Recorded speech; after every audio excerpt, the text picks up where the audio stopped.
Hey, salut à tous, bienvenue dans un biogardin. On est le dimanche 16 avril 2023 et on va lancer la saison.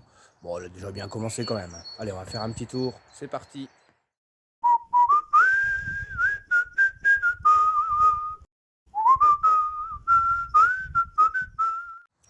Allez, on y va. Donc ici on a la haie qui commence à éclater, c'est cool. Ça va faire un super brise-vent en fait pour le potager. C'est quand même pas mal pour protéger les légumes. Parce qu'il fait encore frais de temps en temps quand même. En parcelle 1, bah voilà, c'est parti, hein, on lance les laitues. Bon, il y a déjà un moment qu'elles sont dedans quand même, elles sont protégées avec un beau petit tunnel, hein, petit tunnel qui nous vient tout droit du Boulonnais. Petit clin d'œil à mon camarade Jaco. Puis ensuite on a ici des choux-fleurs qui ont tenu tout l'hiver dans la serre en godet, et puis que j'ai replanté ici la semaine passée, ou il y a 2 semaines peut-être. Et donc voilà, ça se porte plutôt bien. Ensuite, on a les petits pois accompagnés de brocolis calabrais âgés, des laitues, un petit pois zigzag, hein. On voit un petit pois zigzag, de nouveau des calabrais avec quelques laitues. Ici, il y aura d'autres choses évidemment. De ce côté-ci, il y aura peut-être des blettes, ou enfin, je sais pas encore, on verra. Je crois que j'ai de quoi faire, il y a pas de problème avec ça. Ensuite, on a du chou de Bruxelles vert et chou de Bruxelles rouge. Donc c'est un test, c'est cool, ça va être un vert, un rouge, un vert, un rouge, enfin t'as compris. Les laitues c'est pareil, une rouge, une verte, une rouge, une verte. Hein. Alors je fais le test de la nasse de lin, donc c'est de la fine paillette comme ça. On dit que ça embête les limaces, bon ok. Puis je fais aussi ça avec une collerette, on dit que ça embête les limaces. Bon, deux trucs qui embêtent les limaces, je crois que ça pourra aller à moitié quand même. Plus la nourriture, hein. Ouais, je les nourris. Je les nourris, je sais pas si on va avoir la chance de voir un peu ce qui se passe là. Ouais, voilà, je les nourris. Donc tant qu'elle bouffe ça, elle bouffe pas ça, mais elle bouffe ça c'est cool. C'est du chou aussi, hein. Voilà. Puis on a des fèves en godet, hein. Je lance toujours en godet pour anticiper un peu la plantation et éviter justement qu'elle se fasse bouffer directement dès qu'on les met. C'est pour ça que je fais pas trop de semis en pleine terre. Je sais que je devrais en faire, mais le semis en pleine terre, quand on paille, dès que ça sort, ça se fait bouffer. Donc voilà, j'anticipe au moins, je suis certain de mes premières récoltes. Ici on a de nouveau du brocoli âgé, voilà, et des laitues. Donc la parcelle est déjà plutôt bien remplie, hein. Ah ouais, j'oublie, ouais. Ici, il y a quand même ici un fruitier. C'est je ne sais plus. Un poirier. Voilà. Alors la parcelle suivante, on a les oignons qui sortent. Voilà. Ici, quelques épinards, eux se sont fait un peu manger, mais c'est pas grave, j'ai une deuxième route plus loin. Et on a les petits pois à rame. De l'autre côté, il y a de la laitue et de l'échalote. Voilà, donc on voit, hein, ça fait un peu dégueulasse, hein, mais je vous dis, je nourris les limaces, donc du coup, voilà. Mes laitues, elles sont pas trop dégueulasses, du coup. Il y en a qui disent que ça fonctionne pas, peut-être, en tout cas. Voilà, moi je peux montrer que chez moi, c'est plutôt pas mal. Je dis pas, hein, j'ai dû en remplacer une ou deux, hein, ça c'est fort possible. Hein. Je dis pas qu'elles se font pas manger non plus. Mais bon, tant que je vois que le cœur est nickel, c'est que ça va repartir. Donc ça pose pas trop de problèmes. Ici, on a des échalotes qui sont reparties aussi. Voilà. Suivante, un engrais vert semé à l'Hologen, et c'est vraiment pas terrible. Je vais devoir améliorer ma façon de semer l'engrais vert, en tout cas peut-être la période aussi, parce que je me demande s'ils n'ont pas pris un coup de froid. Puis les oiseaux se sont amusés aussi. Alors, voilà, au pied du Renette étoilé qui est un pommier tardif, donc il donne pas encore maintenant, il n'y a pas encore de fleurs. Bon, ça bourgeonne, hein, pas de souci, mais c'est pas encore la bonne période pour lui. On a déjà des brocolis classiques, hein. Enfin, les classiques chez moi ils font 2 kilos, donc voilà, c'est de l'Atlantis, c'est de l'hybride F1. Ils sont super bons. Voilà la parcelle à patates que j'ai déjà dû rebuter parce que elle sortait déjà. Il y en a qui mettent à la floraison des lilas, moi j'ai un nouveau concept, je les mets à la floraison des forsythias, donc un peu plus tôt. En fait c'est à Saint-Joseph, en Belgique on met souvent à Saint-Joseph, en tout cas les primeurs. Et donc voilà, on peut déjà voir que ça montre le bout de son nez quand même. Je dois faire gaffe quand même aux températures, donc j'ai un œil dessus sur la météo. Si jamais je dois protéger, on mettra vite fait un petit voile de protection, quoi. Donc en association, il y a des fèves, c'est les riz de l'année passée. Bon, il va finir par monter en graines, je suppose, mais bon, en attendant, il est là. Voilà. Ensuite, un beau poirier beurré hardy, plein de fleurs. Ah ouais, faut m'expliquer, hein, s'il y en a qui savent pourquoi. Parce qu'on dit, ouais, pour pas avoir la cloque, tu dois mettre des coquilles d'œufs dans l'arbre. Ok, mais pourquoi? Bah, je sais pas. Qu'est-ce qui fait que la coquille d'œuf qui est comme ça empêche la cloque? Peut-être que ça marche, hein, mais j'ai envie de savoir pourquoi. Donc s'il y en a parmi vous qui savent pourquoi, hein, ne me mettez pas un truc à la con. Voilà, donc j'aimerais bien savoir quel est le but scientifique du truc, quoi, en fait. Alors au pied, il y a un engrais vert, encore une fois bien réussi. Voilà, je sais pas. Les oiseaux sont venus que du côté gauche de l'arbre. Enfin bref. Va falloir vraiment que je perfectionne mon speed engrais vert. Et puis un peu tard, hein, parce que bon, enfin, ça c'est une parcelle avec des légumes d'été. Mais tant que ça fleurit, c'est dommage. Hein. La facélie, j'aurais bien aimé l'avoir en fleurs l'année passée, c'était magnifique. Donc on va essayer de trouver une méthode pour pouvoir avoir des fleurs le plus tôt possible. Les poireaux, les fameux poireaux. Les poireaux, je te coupe. Les poireaux, je te coupe pas, rappelez-vous. Bon là, bon, c'est pas ça, ils reprennent. Hein. Ils sont pas vilains, ça va, ça ira. Mais bon, les je te coupe pas. Allez, on fait le test.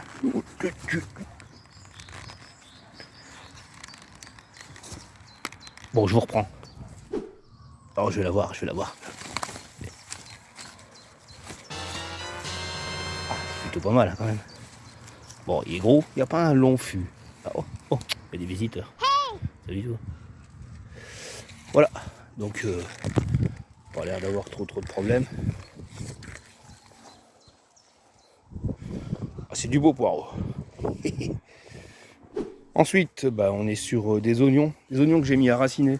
L'année passée, il faisait très sec en avril et avril-mai, on va dire même.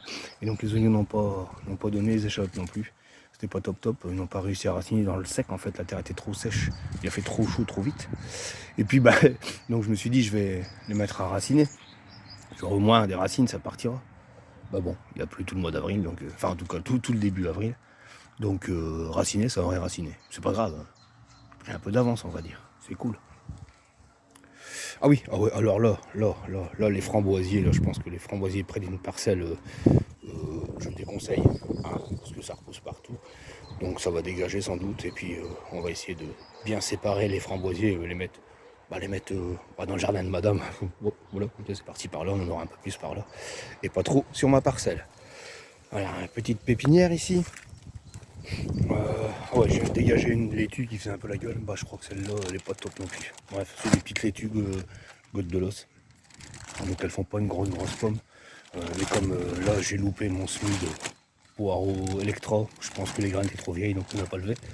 Donc ici, j'ai du poireau Leblanc. Voilà. Du poireau Malabar. Et de l'autre côté, j'ai de l'oignon. J'ai du rouge de Florence et de rouge de Oui. Je dis pas de bêtises, ouais, oui. Donc c'est du l'oignon rouge belge. Cool. Voilà. Un petit peu.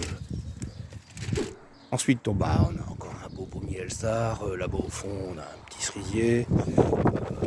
Des érables, des arbres ornementaux, on va dire. Dans le poulailler, j'ai un Mirabelle de Nancy. Ici, j'ai de nouveau un poirier. Et au pied du poirier, hop là, madame m'a donné un bon mètre carré. Qu'est-ce qu'on a fait? Bim, laitue. Enfin, il y a de la laitue, il y a moyen. Un beau paillage de laitue, ça va le faire. Voilà. On part vers la serre. Là, la serre, il y a eu du boulot qui a été fait aussi. En tout cas, il y a du boulot de nettoyage. Ici, on avait une belle ligne d'épinards. On a été quand même 6 fois. Hein. On a fait 6 repas sur ligne d'épinards. Les laitues qu'on va pas forcément laisser paumer. On va ramasser les feuilles par-ci, par-là. Parce que il va falloir faire place aux légumes d'été. Et si on laisse la laitue paumée, on est parti pour... on sera en retard pour la plantation des légumes d'été, j'ai envie de dire. Alors ici, il me reste encore des jeunes poireaux Leblanc. Voilà, les oignons racinés. Hein. Donc ça lève tranquille. Et dès que je mettrai en place une parcelle, il y aura sans doute des oignons, le reste des échalotes. Ici, on a encore des choux-fleurs. Je ne sais pas s'ils feront des fleurs, mais en tout cas, ils feront de la verdure. Ça va nourrir la limace. C'est cool. Des plants. J'en ai pas fait beaucoup. Hein. Enfin, on a compris. Voilà, les laitues qui vont être bonnes à repiquer. Hein. Pas dégueulasse. Donc du coup, quand on met une laitue là, à ce stade-là, elle est plus résistante. Hein. Elle va se faire manger 1 ou 2 feuilles, mais le cœur sera toujours là. Donc, elle va repartir. En tout cas, c'est ce que moi, je trouve. Faites comme vous voulez, mais moi, je fais comme ça fonctionne pas mal. Alors ici, on a de la 4 saisons. Il me reste de la lilloise, de la frisée. Elle était censée être rouge. Bon, bah c'est de la Lolo Blonda, c'est de la verte. Peut-être un souci dans les graines, mais c'est pas trop grave, ça se mange. De nouveau ici, un rempotage de laitue attraction, un rempotage de rouge grenobloise. Ici on part sur, là on a 2 choux kale, on a des choux de Bruxelles, des choux rouges, hop, de stade, c'est cool. De nouveau choux kale rouge, choux kale vert, des choux-fleurs, voilà. Là on a du chou de Bruxelles rouge, des blettes colorées, de brocolis F1 Atlantis, il va être bon à planter bientôt, de la blette blanche, du maïs, et une série de tomates cerises, pardon. On va faire le tour de la serre de l'autre sens. Alors ici j'ai quelques petits pieds de tomates, quelques, on n'a pas tellement, si, quand même, il y en a beaucoup. Voilà, donc je vous explique pas comment faire, hein. Il y en a qui font ça mieux que moi, enfin bref, tu sèmes en plaque alvéolée, t'attends que ça pousse, quand ça sort, c'est nickel, ça te fait des petites feuilles, t'attends les 2 premières feuilles, hop, tu prends ça fait un petit bouchon comme ça, pouf, tu plantes, enfin bref, t'as compris, tu mets dans un pot un peu plus grand et c'est parti. Bon, ils sont bien, Il va y avoir des petits troncs bien trapus. Elles sont là depuis depuis le rempotage en fait, hein, donc ça pousse tranquille, quoi. Voilà. Oh, ici j'ai encore de la laitue rouge grenobloise. On n'a pas fini de rempoter. Je vais pailler la laitue, ça va être un nouveau concept en fait. Ici on a les premiers haricots qui sont engodés et qui vont partir, c'est des haricots haram. Donc on va encore les laisser une bonne quinzaine de jours, 15-20 jours. Et puis on ira replanter ça du côté des filets haram. Voilà, de ce côté-ci, on a refait des fèves. Je devais semer les fèves en pleine terre, mais j'ai toujours peur parce qu'en fait je paille mes pommes de terre. Et donc la fève qui sort, elle se fait déglinguer directement parce qu'il y a bien de l'humidité. Donc pour pallier à ça, je préfère faire un semis engodé et planter des fèves bien développées en fait. Alors vous avez remarqué peut-être que j'ai des oyas, ça c'est des oyas maison. Donc ils sont déjà remplis d'eau. Un peu épais, bon, ça fonctionne, mais malgré tout en surface il faut arroser un peu. Même si en profondeur c'est quand même pas mal humide. Alors j'en ai ici, ça ce sont des vrais oyas, là c'était de l'oyas maison, bricolage, et là ce sont des vrais oyas. J'ai mis de l'eau dedans mercredi passé, et puis voilà, ça se vide hein, quand même, ça se vide, et c'est pas mal humide autour, donc le système m'a l'air pas mal du tout. Bon, à tester cet été, on verra bien. Alors sur les petits sentiers le long de la serre, on a du paillage naturel hein, évidemment, puis des petits fruits, groseilliers maquereau, il y a des cerisiers, il y a des mûriers, framboisiers, on a de la baie de goji, un petit prunier, tout jeune, c'est un nouvel arbre de cette année. On continue, il y a un peu d'ornemental quand même, un beau nachi, là il termine sa floraison, il a été vraiment magnifique. Donc on espère, un nachi c'est une poire japonaise, donc c'est une pomme, c'est une poire, enfin bref c'est une poire japonaise, voilà, qui a la forme d'une pomme, la couleur d'une poire on va dire. Donc c'est pas tout, ici on a un jeune pêcher qui était aussi lui très en fleurs. Bon maintenant je pense pas qu'on aura des fruits cette année, hein. Première année de plantation, faut pas rêver non plus. De nouveau aussi une parcelle de pommes de terre, avec des pommes de ciel, pommes de terre, pommes de ciel, des Joseph Muche, elles sont excellentes. Voilà, donc ici c'est ici où on mettra les haricots haram, hein, sur ma harpe à haricots. Ouais, bon, c'est joli, c'est pratique, ça fait un beau petit rideau. On a de la mâche, mais la mâche là elle monte en graines, donc on peut encore en manger ici, mais bon, quand ça va se réchauffer ça va monter vite, hein. Donc ça, voilà. Reste de carottes d'hiver, mais pas grossi des masses. Encore un peu de céleri, on a déjà planté échalotes, voilà, au pied d'un pommier pépin de pomme. Bon, on verra ce qu'il donnera comme pomme, s'il en donne. Si pas, ça sera de toute façon au pire des pommes à compote. La livèche, très fort, hein. Céleri super fort, il se développe vachement bien. On a une route d'épinards. Ici j'ai fait un semis de roquettes. On a les petits pois Lidl, ils sont magnifiques, ils sont vraiment beaux. Les pois mangent tout Lidl, super. Voilà, hop, laitue, il y a encore du paillage pour nourrir les limaces. Et là, une route d'échalote. Donc là, encore une fois, une parcelle qui est déjà bien remplie. Donc voilà, ça promet, ça pousse. Ah ouais, j'ai oublié de vous dire, il y a encore plein de trucs à l'intérieur, hein. J'ai poivrons, aubergines, enfin bref, plein de fleurs. Tout ça, ça viendra au fur et à mesure de la saison. Mais j'ai un truc super marrant. Cet hiver, tout l'hiver, on a protégé une laitue en plein milieu des cailloux. Voilà, c'est la laitue France Gall, elle résiste. Pas mal, hein. Une rouge grenobloise, je pense. Enfin, elle est bien rouge en tout cas.